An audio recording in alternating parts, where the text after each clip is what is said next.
Hello friends, welcome to सायसा classes.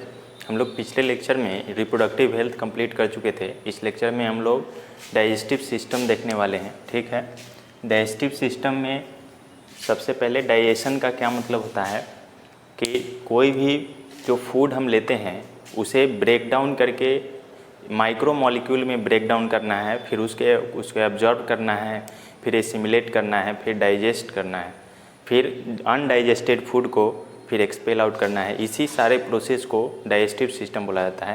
तो इस डाइजेस्टिव सिस्टम में पूरा कंप्लीट 5 स्टेप में कंप्लीट होगा। सबसे पहला स्टेप जो हम इंजेशन, जो फूड हम टेक आउट करेंगे माउथ में, बकल कैविटी में। दूसरा स्टेप होगा डाइजेशन, यानी break down of micro molecule into micro molecule. Digestion के बाद हो जाएगा एब्जॉर्प्शन, जो डाइजेस्टेड फूड होगा वो एब्जॉर्ब होगा सेल में। एब्जॉर्प्शन के बाद होगा एसिमिलेशन। एसिमिलेशन का मतलब है कि जो फूड एब्जॉर्ब हुआ है उसको यूज करना। एसिमिलेशन के बाद होगा इजेशन, यानी जो अनडाइजेस्टेड फूड है उसको एक्सपेल आउट करना। तो इस 5 स्टेप में कंप्लीट होता है डाइजेस्टिव सिस्टम। ठीक, जिसमें इंजेशन कहाँ से शुरू होता है? इस बकल कैविटी से। बकल कैविटी में टीथ है, टंग है। ठीक, जैसे ये देख रहे हैं, ये तो नोस्ट्रिल है।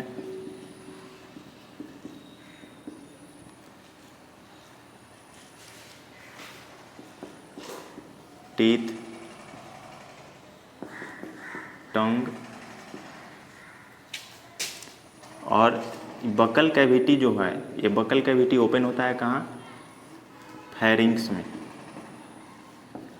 और ये फेरिंग्स जो होता है कॉमन ओपनिंग होता है।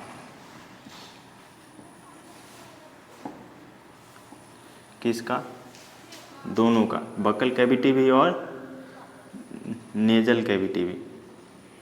Buccal cavity and nasal cavity दोनों का कॉमन ओपनिंग है कौन? फेरिंग्स। और यही फेरिंग्स फिर यहाँ ओपन होता है ये ट्रैकिया में। यहाँ भी कॉमन ओपनिंग है, दोनों को जोड़ रहा है ट्रैकिया, जिसे विंड पाइप बोला जाता है, जो आगे की तरफ रहता है। और ईसोफेगस जो पीछे की तरफ रहता है, फूड पाइप। ठीक, फिर ईसोफेगस के बाद फिर स्टोमक हो गया। स्टोमक के बाद स्मॉल इंटेस्टाइन, स्मॉल इंटेस्टाइन के बाद लार्ज इंटेस्टाइन, फिर लार्ज इंटेस्टाइन के बाद एक्सपेल आउट हो जाता है। तो इसमें सबसे पहले हम टीथ देखते हैं।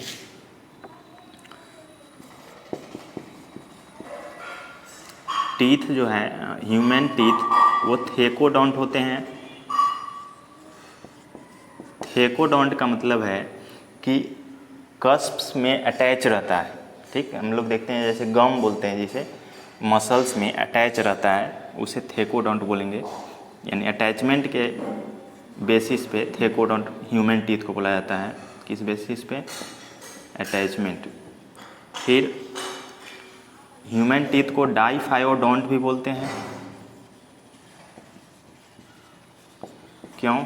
डाई का मतलब हो गया 2, यानी 2 बार जो है दांत निकलते हैं। एक बचपन में मिल्क टीथ जिसे बोला जाता है, उसके बाद फिर परमानेंट टीथ आते हैं, जो मिल्क टीथ जब टूट जाते हैं तब। ठीक, ग्रो 2 टाइम्स। इस बेसिस पे ह्यूमन टीथ को बोला गया डाइफायोडोंट। अब इसमें अभी बताया कि एक मिल्क टीथ होगा, मिल्क टीथ, उसके बाद एक होगा आपको परमानेंट टीथ।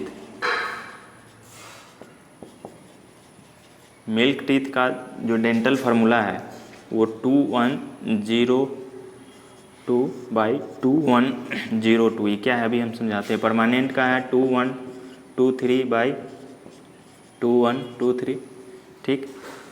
एक और ह्यूमन टीथ को बोला जाता है हेटेरोडोंट, ठीक। हेटेरोडोंट का क्या मतलब है? होमो मतलब एक जैसा, हेटेरो मतलब अलग अलग। तो हम लोग का टीथ जो है 4 टाइप्स के होते हैं on the basis of their shape. सबसे पहला इंसीसर, केनाइन, प्रीमोलर, मोलर, ठीक। अब जिसमें आप देखेंगे जैसे ये बक्कल कैविटी का एक साइड का हम टीथ ले लें तो यहाँ सामने के तरफ यहाँ इंसीसर होगा, उसके बाद का टीथ केनाइन होगा, उसके बाद प्रीमोलर होगा, उसके बाद मोलर होगा, ठीक।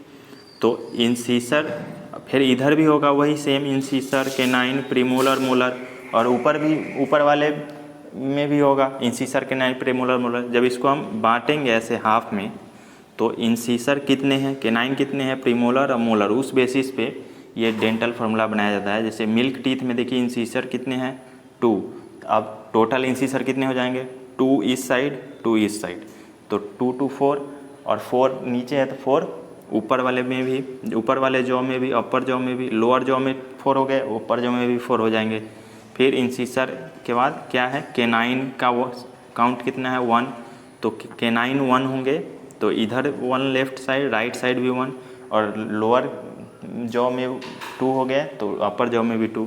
उसी तरह प्रीमोलर नहीं होते हैं मिल्क टीथ में, और मोलर 2 होते हैं, ठीक। और परमानेंट टीथ का क्या है 2 1 2 3, उसी तरह माने ये 2 डिनोट कर रहा है इंसीसर को, 1 केनाइन, 2 प्रीमोलर, 3 मोलर, ये परमानेंट टीथ का ये फार्मूला है। और टीथ का जो आउटर मोस्ट लेयर होता है, आउटर लेयर,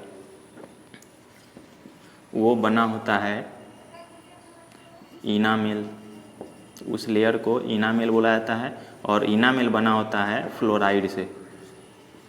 और अगर फ्लोराइड की मात्रा बॉडी में सही है तो इनामेल अच्छे बने रहेंगे, और फ्लोराइड की मात्रा अगर घट गई या ज़्यादा हो गई तो भी दिक्कत है, ठीक। इसके कारण इनामेल झड़ने लगते हैं, जिसके कारण टीथ में कस्प्स होने लगते हैं, ठीक। ये टीथ है।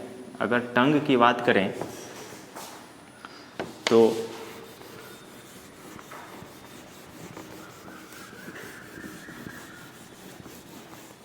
टंग जो है वो मस्कुलर ऑर्गन है।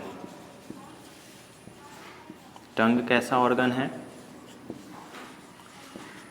मस्कुलर ऑर्गन, ठीक। और ये अटैच रहता है बकल कैविटी के जिस पार्ट से, उस पार्ट को बोला जाता है frenulum.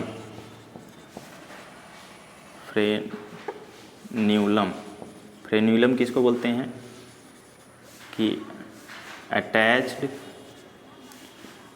To the buccal cavity, जहाँ से अटैच रहता है बकल कैविटी, ठीक।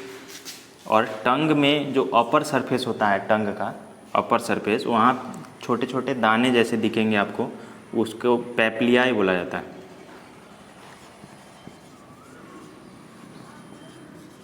अपर सरफेस पे जो रहेंगे उसे क्या बोला जाता है, पैप्लियाई। और ये पैप्लियाई जो है ये टेस्ट बड का काम करता है, टेस्ट बड, ठीक। और इसी के अनुसार साल्ट, आपको स्वीट और सावर का टेस्ट पता चलता है इसी टेस्ट बड से, ठीक। उसके फूड जो है ओरल कैविटी से, जैसे ये ओरल कैविटी, बकल कैविटी जिसको बोलते हैं, ओरल कैविटी से फूड कहाँ जाएगा, फेरिंग्स में। और फेरिंग्स जैसे हम बात कर रहे हैं कि फेरिंग्स क्या है, कॉमन ओपनिंग है दोनों का, ये ओरल कैविटी भी यहीं ओपन होगा और नेजल कैविटी भी यहीं ओपन होगा, और यही फेरिंग्स से दोनों ओपन होता है ट्रैकिया और इसोफेगस, ठीक। ट्रैकिया यहीं से ओपन होगा फेरिंग्स में ही, और इसोफेगस यहीं से ओपन होगा। तो ट्रैकिया का जो माउथ है, ओपनिंग है, उसे कहा जाता है इपीग्लॉटिस। इपीग्लॉटिस किसे कहा जाता है, opening of trachea, opening of wind pipe या ट्रैकिया। तो इपीग्लॉटिस के ऊपर जो है एक भाल्व रहता है, ग्लॉटिस बोला जाता है उसको। और इस भाल्व का क्या काम है, ये ढक देता है जब फूड, क्योंकि कॉमन ओपनिंग है, जब फूड आएगा तो ये ट्रैकिया में ना चला जाए, इसीलिए यहाँ पे भाल्व रहता है, ठीक, ग्लॉटिस। और ग्लॉटिस जो है प्रिवेंट करता है वो इसकी ट्रैकिया में फूड ना चला जाए। किस समय? ड्यूरिंग स्वेलिंग, ठीक। तो फेरिंग्स में जाएगा फूड, फेरिंग्स के बाद कहाँ जाएगा? ईसोफेगस में, ठीक। ईसोफेगस के बाद देखिए ईसोफेगस ओपन होता है कहाँ? स्टोमक में।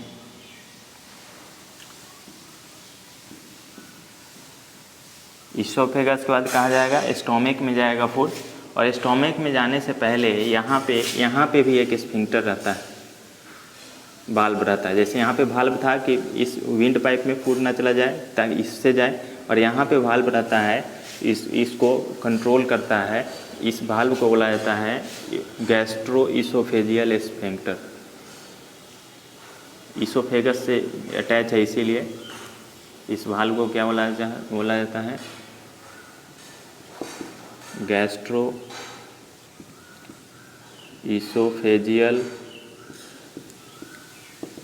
स्फिंक्टर, ठीक। और ये ओपन होता है कार्डियक रीजन में। स्टोमक के 3 रीजन है। पहला ये जहाँ ओपन होगा ये गैस्ट्रोइसोफेजियल या ईसोफेगस, उसको कार्डियक बोलेंगे। उसके बाद ये जो रीजन है ये फंडस है स्टोमक का, और ये जो रीजन है नीचे वाला इसे पाइलोरिक बोला जाता है,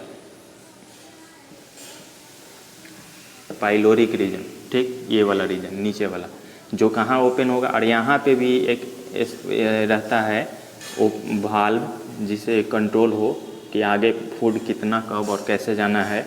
इस वाल्व को बोला जाता है, क्योंकि पाइलोरिक रीजन है इसीलिए इसे पाइलोरिक स्फिंक्टर बोला जाता है,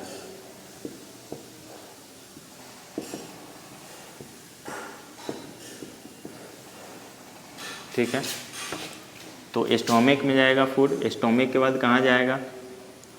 स्मॉल इंटेस्टाइन में।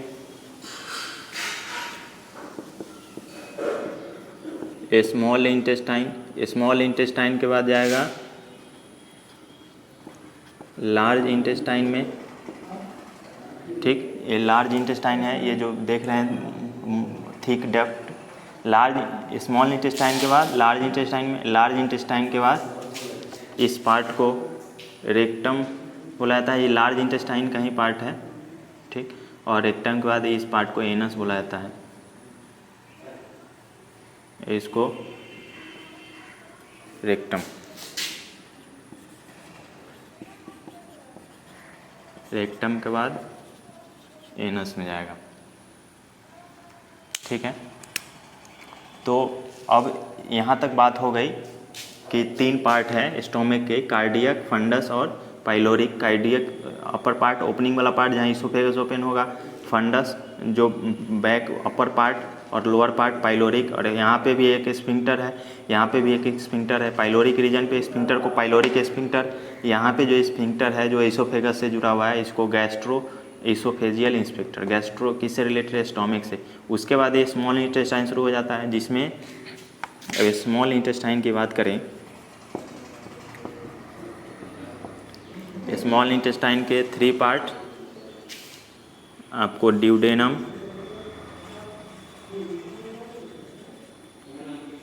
ड्यूडेनम के बाद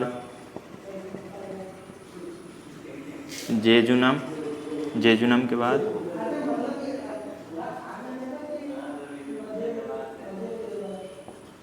इलियम, ठीक। पहला पार्ट जो डेडुनम है, ये डेडुनम जो होता है यू शेप्ड का होता है, ठीक। जेजुनम मिडिल पार्ट हो गया, और जेजुनम, उसके बाद इलियम जो है हाईली क्वाइल्ड होता है, वो सबसे लास्ट पार्ट है। फिर उसके बाद यही जेजुनम जो है इलियम आकर के कहाँ ओपन होता है? लार्ज इंटेस्टाइन में। हाईली क्वाइल्ड, देख रहे हैं बहुत ज़्यादा क्वाइल्ड है। उसके बाद लार्ज इंटेस्टाइन की बात करें,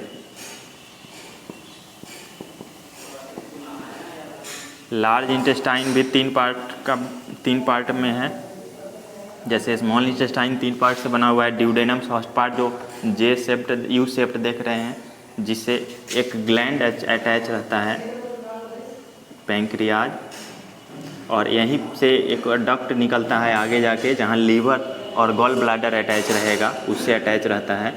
और पैंक्रियाज भी इसी से एक अटैच रहता है। ग्लैंड बात करते हैं आगे, ठीक। और लार्ज इंटेस्टाइन 3 पार्ट, सबसे पहला सीकम, दूसरा कोलोन और तीसरा रेक्टम, ठीक। सबसे पहला जो ये पार्ट है ये सीकम कहलाता है।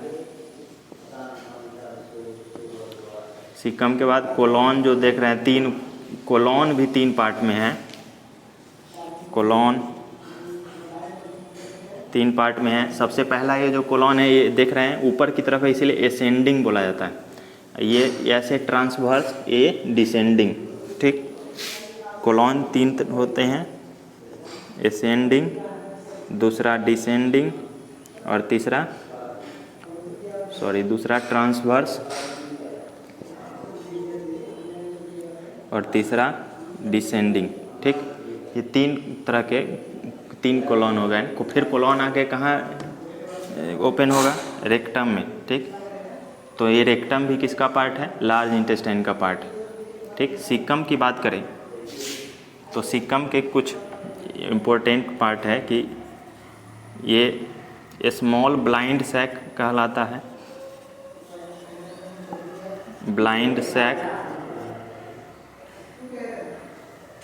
और इस सीकम में ही जो है कुछ सिम्बायोटिक बैक्टीरिया रहते हैं जो डाइजेशन में हेल्प करेंगे। सम सिम्बायोटिक बैक्टीरिया, ठीक। ये उसके बाद सीकम से ही देख ही रहे हैं finger like a projection attach है, जिसे बोला जाता है अपेंडिक्स, ठीक। अपेंडिक्स रहता है, और अपेंडिक्स जो है ये वेस्टिजियल ऑर्गन है। वेस्टिजियल ऑर्गन, ठीक, अपेंडिक्स। और कैसा है? फिंगर लाइक है।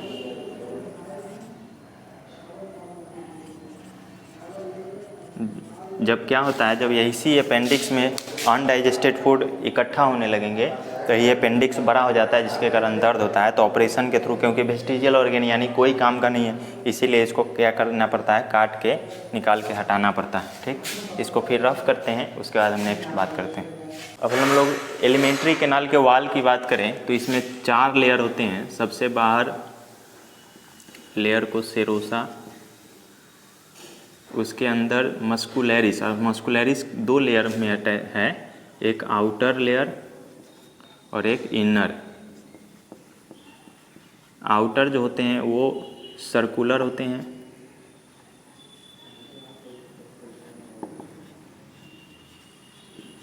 और इनर जो होते हैं वो लॉन्गिट्यूडिनल होते हैं,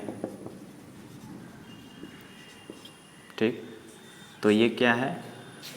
मस्कुलैरिस। उसके बाद अंदर वाला लेयर, तीसरा लेयर सब म्यूकोसा। उसके बाद इनर मोस्ट लेयर जो है म्यूकोसा, ठीक। और अंदर जो रहता है खाली, उसे ल्यूमेन बोला जाता है, ठीक। एक एक करके बात करें तो जो सेरोसा होते हैं, ये सेरोसा जो होंगे, ये थीन मेजोथीलियल लेयर से बने होंगे। और ये मेजोथीलियल क्या होते हैं? मतलब एपिथेलियम का ये लेयर है ये, लेकिन सॉफ्ट ऑर्गन से में जो एपिथेलियम लेयर होते हैं उससे बने हुए हैं। फिर इसमें कुछ कनेक्टिव टिश्यू होते हैं, कनेक्टिव टिश्यू से भी बने हैं ये, ठीक। सेरोसा के बाद मस्कुलैरिस की बात करें तो मस्कुलरिस जो है स्मूथ मसल से बने हैं,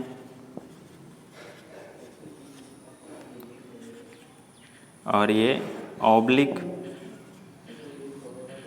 मसल्स भी कुछ रीजन में प्रेजेंट रहते हैं।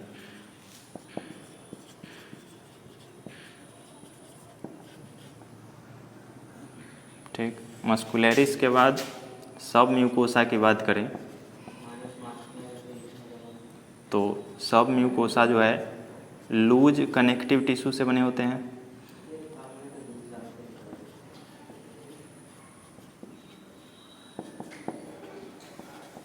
लूज कनेक्टिव टिश्यू, ठीक। उसके बाद इसी में म्यूकोसा में नर्व हो सकते हैं, नर्व इसी में पाए होते हैं, ब्लड इसी में होते हैं, और लिम्फ भी इसी में होते हैं, ठीक। और ड्यूडेनम के पास ग्लैंड जो होता है वो भी सब म्यूकोसा में ही होता है। इन ड्यूडेनम रीजन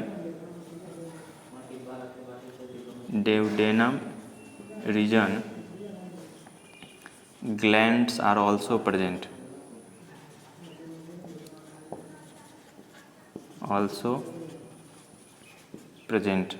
ठीक। अब उसके बाद म्यूकोसा की बात करें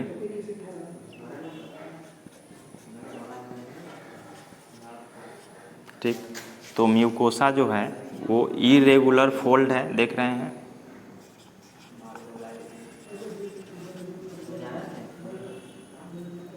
इरेगुलर फोल्डिंग है ये, जिसे रफ बोला जाता है,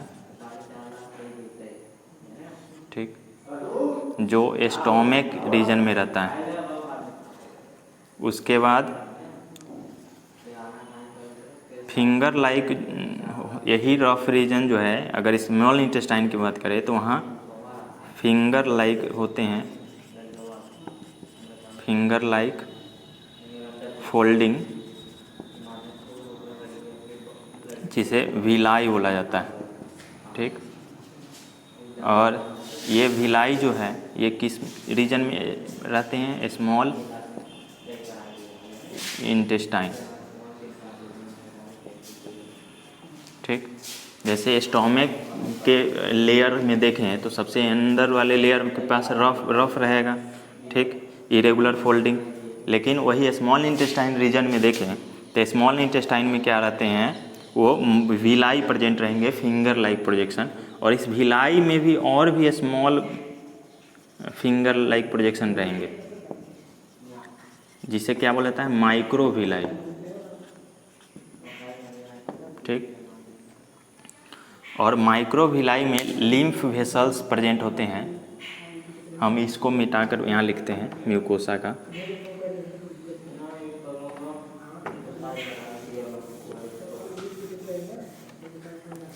ये माइक्रो विलाई जो होते हैं, माइक्रो विलाई में क्या होंगे? लिम्फ वेसल्स प्रेजेंट रहेंगे स्मॉल इंटेस्टाइन रीजन में, जिसे क्या बोला जाता है? लैक्टियल्स बोला जाता है, ठीक। और गॉबलेट सेल की बात करें, इसी रीजन में जो म्यूकोसा है इसमें क्या रहते हैं? गॉबलेट सेल रहते हैं, गॉबलेट सेल, ठीक। और ये गॉबलेट सेल जो है क्या सिक्रीट करते हैं? म्यूकस सिक्रीट करते हैं। और इस म्यूकस का क्या काम है? लुब्रिकेशन करना, लुब्रिकेशन, ठीक।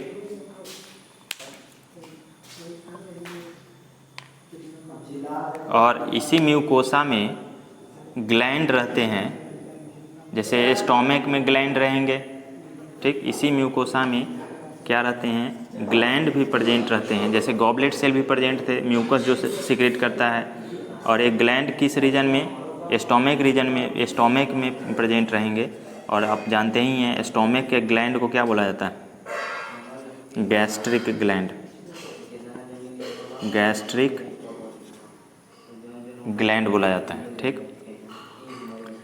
फिर इंटेस्टाइन रीजन में बात करें, इसी म्यूकोसा रीजन में ही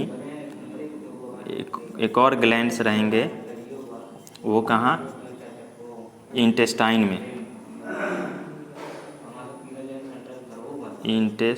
में और उसके ग्लैंड को क्या बोला था, जैसे स्टोमक के म्यूकोसा रीजन में क्या ग्लैंड रहेंगे उसे गैस्ट्रिक ग्लैंड, उसी तरह इंटेस्टाइन के म्यूकोसा रीजन में ग्लैंड रहेंगे, उस ग्लैंड को बुलाता है क्रीप्स ऑफ लीवरकुहान्स।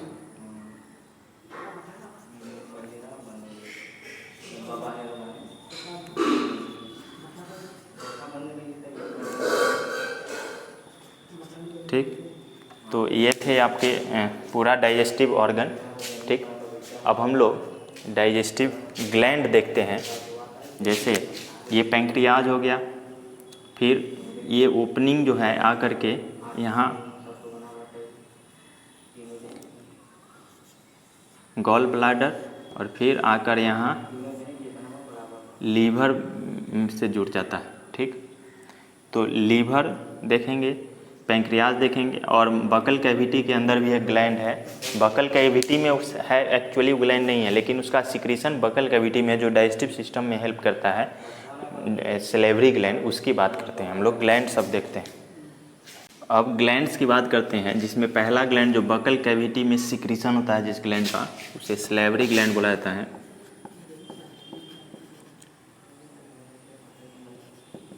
सलेवरी ग्लैंड्स, और ये सलेवरी ग्लैंड्स जो होते हैं 3 पेयर होते हैं, यानी 6 होते हैं, और ये आउटसाइड द बकल कैविटी होता है, यानी बकल कैविटी में ग्लैंड नहीं है। ग्लैंड बकल कैविटी के बाहर है, लेकिन उसका सिक्रीशन कहाँ है, बकल कैविटी में, आउटसाइड द बकल कैविटी। ठीक, ये 3 ग्लैंड है। सबसे पहला पैरोटिड, दूसरा सब मैक्सिलरी, जिसे सब मैंडिब्यूलर भी बोला जाता है, और तीसरा सब लिंगुअल।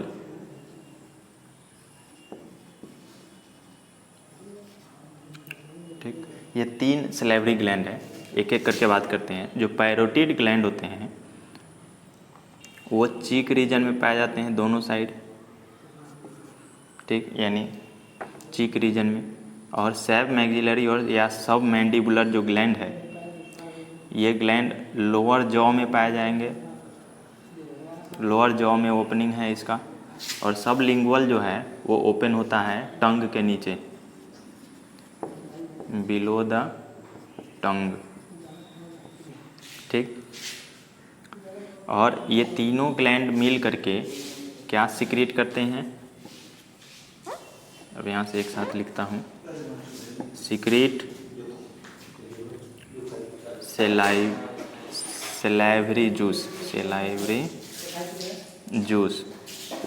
ठीक, और इस सलाइवरी जूस में जो कंपोजिशन है वो वाटर रहेंगे, उसका इंजाइम होते हैं। ठीक, कौन सा इंजाइम, सलाइवरी एमाइलेज, उसके बाद साल्ट, उसके बाद म्यूसिन, उसके बाद लाइसोजाइम। लाइसोजाइम जो है एक ऐसा सिक्रीशन है जो पैथोजेनिक बैक्टीरिया जो होते हैं, यानी हार्मफुल बैक्टीरिया, उसे किल करता है, किल हार्मफुल माइक्रो ऑर्गेनिज्म। ठीक, लाइसोजाइम के बाद इलेक्ट्रोलाइट्स भी सिक्रीट होते हैं इससे, इलेक्ट्रोलाइट्स। और इलेक्ट्रोलाइट्स की बात करें, Na+, K+, Cl-, HCO3-। ठीक, ये। और इसके pH की बात करें तो इस सलेवरी जूस का जो pH होता है वो स्लाइटली एसिडिक होता है, 6.8 होता है। ठीक, इसके बाद ग्लैंड है लीवर और पैंक्रियाज, तो हम लोग इसकी बात करते हैं सबसे पहले लीवर की। इसके बाद नेक्स्ट ग्लैंड की बात करें तो नेक्स्ट ग्लैंड क्या है, लीवर है, और जैसा कि आप जानते हैं लीवर को लार्जेस्ट ग्लैंड बोला जाता है ह्यूमन बॉडी के अंदर, और इसका वज़न जो होता है 1.2 to 1.5 kg का होता है, ठीक। और इस पर कहाँ प्रेजेंट रहता है? एब्डोमिनल कैविटी, और एब्डोमिनल कैविटी में कहाँ पे?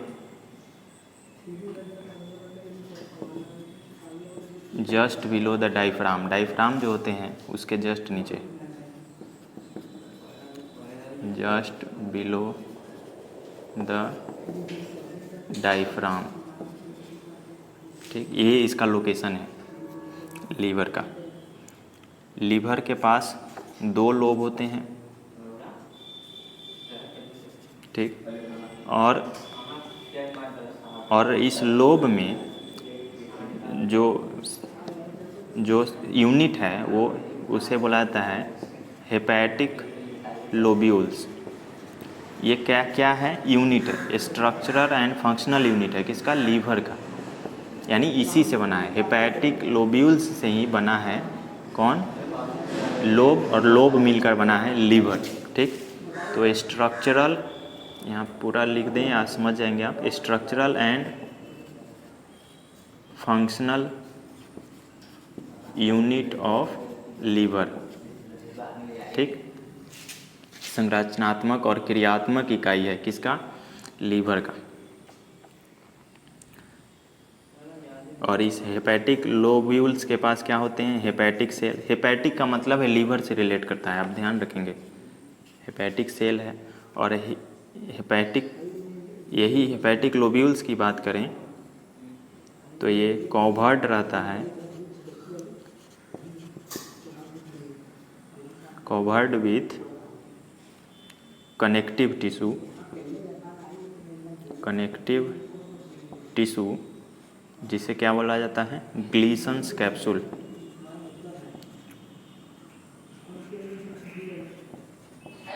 ठीक। उसके बाद इसके सिक्रीट को बाइल जूस बोला जाता है, ठीक। बाइल जूस सिक्रीट कौन करता है? लीवर। और इस बाइल जूस के कंपोजिशन की बात करें तो बाइल जूस में बाइल साल्ट, फिर बाइल आपको एसिड, और बाइल पिगमेंट,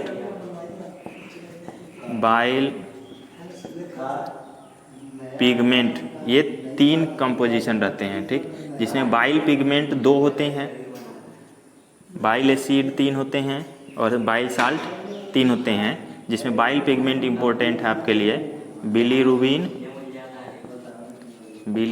एंड बिलीवर्डिन, ठीक। ये है। और जितना इससे सिक्रीट होगा लीवर से, ये हेपेटिक डक्ट के थ्रू, इसको क्या बोलेंगे? हेपेटिक डक्ट के थ्रू कहाँ स्टोर होगा? गॉल ब्लैडर,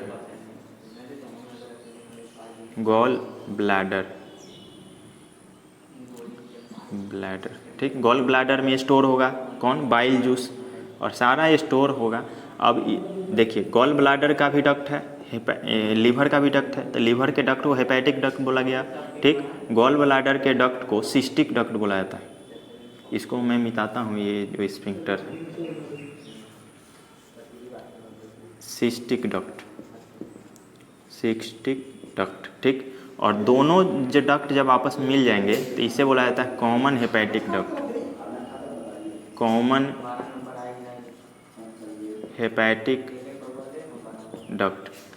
हेपेटिक डक्ट और पैंक्रियाज से पैंक्रिएटिक डक्ट आपस में एक साथ ओपन होते हैं। यहाँ पर अगर ध्यान से देखें तो ये देखिए, ये पैंक्रिएटिक डक्ट हो गया, ठीक। इसको मैं यहाँ लिखता हूँ, पैंक्रिएटिक डक्ट है और ये क्या है, कॉमन हेपेटिक डक्ट है। दोनों डक्ट आपस में जब मिले तो क्या कहलाया, हेपेटो पैंक्रियाटिक डक्ट, क्योंकि हेपेटिक से हेपेटो बना और पैंक्रियाज का भी डक्ट दोनों आपस में मिला है, तो इसको बोलते हैं हेपेटो पैंक्रियाटिक डक्ट, जो यहाँ ओपन हो गया। ठीक, ये कौन सा डक्ट है, हेपेटो पैंक्रियाटिक डक्ट। यानी हेपेटो का मतलब क्या, लीवर से रिलेट करता है, पैंक्रियाटिक का मतलब क्या, पैंक्रियाज से रिलेट करता है, दोनों का कॉमन डक्ट है। और यहाँ पे भी एक स्फिंक्टर रहता है, जैसे देख रहे थे आप स्टोमिक में स्फिंक्टर, यहाँ इसोफेगस में रीजन में भी था, यहाँ पाइलोरिक रीजन में भी था, पाइलोरिक स्फिंक्टर। ठीक, तो यहाँ पे भी एक स्फिंक्टर रहता है कि how much secretion should be done, कितना सिक्रीशन होना चाहिए उसके कंट्रोल के लिए। ठीक, इस स्फिंक्टर को बोला जाता है sphincter of OD, sphincter of OD. ठीक, तो आप मैनेज कर लीजिएगा, स्फिंक्टर ऑफ ओडी बोला जाता है इसे। यहाँ पे वाल्व प्रेजेंट रहता है। ठीक, और इसके सिक्रीशन की बात हो ही गई, तो यही था आपका कौन, लीवर। इसके बाद हम लोग नेक्स्ट एक जो ग्लैंड बच रहा है पैंक्रियाज, इसकी बात करते हैं। अब हम लोग नेक्स्ट ग्लैंड की बात करें, पैंक्रियाज तीसरा ग्लैंड है। ठीक, तो पैंक्रियाज को हेट्रोक्राइन ग्लैंड बुलाया जाता है। हेट्रोक्राइन क्यों, क्योंकि इसमें दोनों तरह के ग्लैंड होते हैं, एक्सोक्राइन भी और इंडोक्राइन भी। इंडोक्राइन भी, इंडोक्राइन का क्या मतलब कि डक्टलेस, यानी डक्ट नहीं होगा इस ग्लैंड में, और एक्सोक्राइन का मतलब क्या, डक्ट रहेगा इसमें। ठीक, एक्सोक्राइन ग्लैंड की बात करें पैंक्रियाज के, तो एक्सोक्राइन ग्लैंड में आपको आ जाएंगे एकिनल से, एकिनल सेल। ठीक, और एकिनल सेल जो है प्रोड्यूस करते हैं क्या, एंजाइम। और इंडोक्राइन ग्लैंड जो है इसमें आते हैं islets of Langerhans, islets of Langerhans. ठीक, और इस आइसलेट्स ऑफ लैंगरहैंस जो है वो प्रोड्यूस करते हैं, प्रोड्यूस हार्मोन, ये हार्मोन प्रोड्यूस करते हैं। एंडोक्राइन ग्लैंड हार्मोन प्रोड्यूस करते हैं जिसका नाम आइसलेट्स ऑफ लैंगरहैंस है, एक्सोक्राइन ग्लैंड एंजाइम प्रोड्यूस करते हैं जिसका नाम एकिनल सेल है। और इस हार्मोन का जो दो नाम है, इंसुलिन, वो कहाँ से सिक्रीट होता है, पैंक्रियाज के इंडोक्राइन पार्ट से, आइसलेट्स ऑफ लैंगरहैंस। इंसुलिन जो बीटा सेल से प्रोड्यूस होता है, ये भी ध्यान रखना है। इंसुलिन और ग्लूकागॉन, तो ये दो हार्मोन है, ये रिलीज कहाँ से होते हैं, पैंक्रियाज से। तो ये ग्लैंड है, और दो ग्लैंड और बच गए हैं, एक इंटेस्टाइनल ग्लैंड, ठीक, और एक स्टोमक में प्रेजेंट गैस्ट्रिक ग्लैंड, उसका भी बात करेंगे। ठीक, तो तब तक यहीं तक इसको रोकते हैं हम लोग। उसके बाद नेक्स्ट लेक्चर में बात करेंगे नेक्स्ट ग्लैंड की, और साथ में डाइजेस्टिव सिस्टम कैसे स्टार्ट होता है, डाइजेशन स्टार्ट कैसे हुआ, कौन सा एंजाइम कौन सा ग्लैंड किस चीज़ का सिक्रीशन में हेल्प करता है। ठीक, तब तक के लिए धन्यवाद।